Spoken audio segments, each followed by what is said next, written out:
Welcome to Games from Folktales, a podcast that mixes historical research and tabletop role-playing settings. I'm your host, Timothy Ferguson. This week, we return to Mythic Cheshire with 4 potential Covenant sites in the Longdendale area.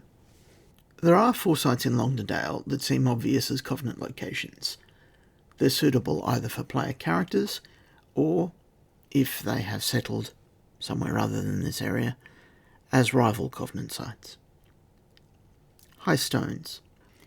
This location was a Roman fortlet, a sort of way station between the large fortresses at Melandra and one further on into the land of the Brigantines. Where that was isn't currently known, but it was probably somewhere up near Penistone.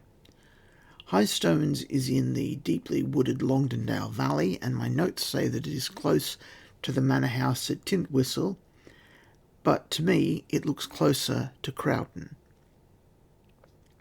The site is sitting along the Roman road that runs up through the peaks, used to carry salt to the east.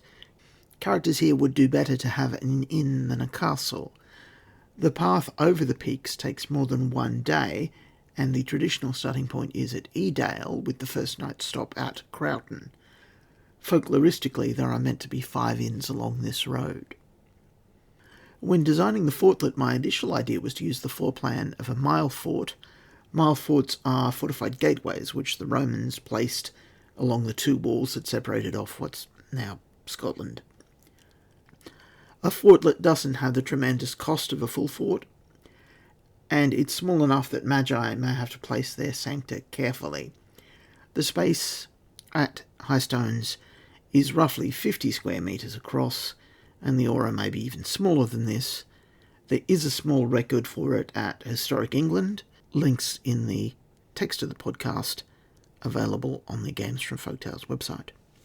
Melandra Castle. Melandra was a Roman fortress laid out in the traditional grid. The modern name suddenly appears in the record just after it is rediscovered by an antiquarian. Archaeology seems to indicate it had a Celtic name like Ardotalia. It is on the Roman road that leads south to a fort called Navio, which is near modern Brough. The road in the modern day is called Doctor's Gate, which isn't a period name. Gate in this sense is a Scandinavian term meaning road. In 1220 it may have a small castle on it. An alternative suggestion is that at that time it was a royal hunting lodge. There aren't a lot of peasant families around a hunting lodge, but there are foresters and their families. Similarly, there's not a lot of cropland directly adjoining most hunting lodges, but trade is possible with nearby settlements, and there's a certain amount of meat and other produce that can be gathered from the forest. This gives a larger aura space than High Stones and the possibility of Roman spectral armies. Mouslow Castle. This is a Celtic hill fort that predates Melandra and faces it across a valley. It's too small for the standard Roman camp layout, the sort of grid on a playing card, if you know what I mean. That may be why the Romans didn't use it. Local folklore says there were burials here either on the summit with cairns or beneath the entire mound. It also says the 2 castles used to rival each other, Romans in one and Celts in the other, or in the more recent version that's in Legends of Longdendale, Saxons in one and Romano-British in the other. The land between the 2 is said to be haunted by warriors from each side who met in battle in the middle. The space has some ready-made defences, dry moat trenches. There may be plot hooks based on the burials. In 1220, it's agricultural land, though it's not great. It's difficult to plough because of the hillfort ditches. Characters could purchase it relatively trivially. Beeston Castle. I like the look of this one.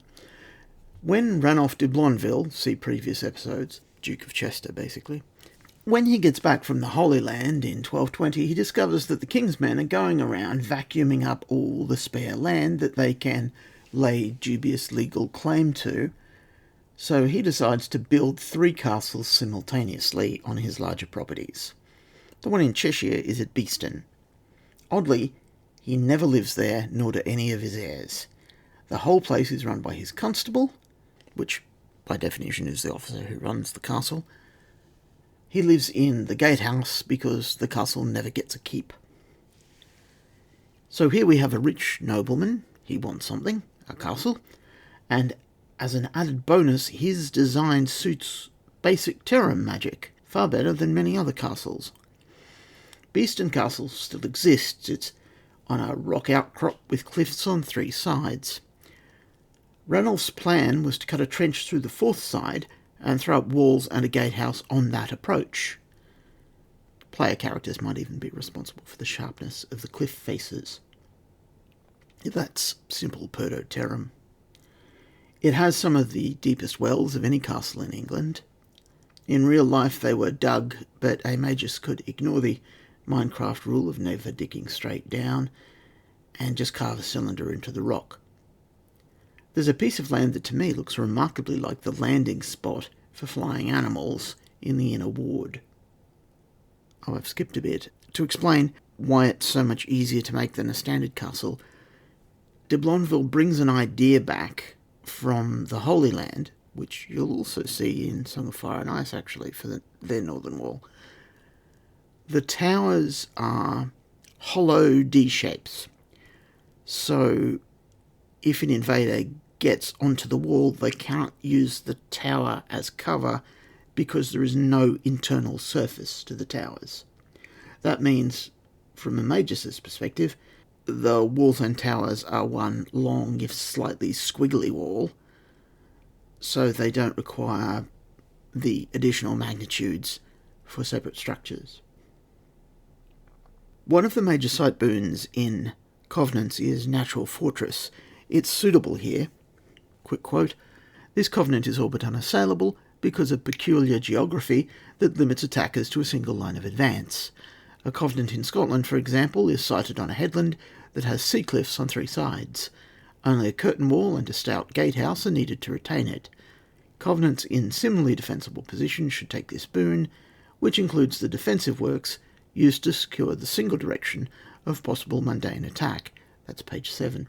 When I wrote that, I was thinking of Tantallon Castle in Scotland, but it suits this place just as well.